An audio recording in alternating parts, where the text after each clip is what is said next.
Hello, তোমরা না অনেকেই আমাকে বাটি বানাতে বলেছো। চলো শুরু করা যাক।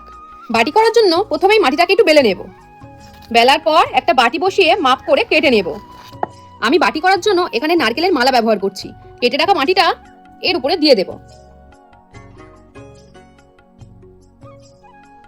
কিছুটা মাটি রোল করে আমি এর উপরে বসিয়ে দেব।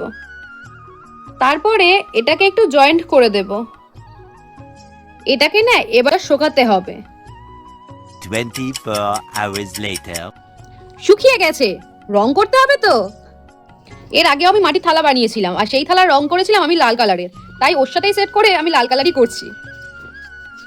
রং করা তো আমার মোটামুটি কমপ্লিট। চলো ফাইনাল লুক দেখা যাক। থালাটা সিম্পল রাখলেও বাটিটার ভিতরে একটু ডিজাইন করার চেষ্টা করেছি। কেমন লাগছে তোমরাই জানিও। আজ তাহলে আসি, দেখা হচ্ছে অন্য কোনো ভিডিওতে। টাটা।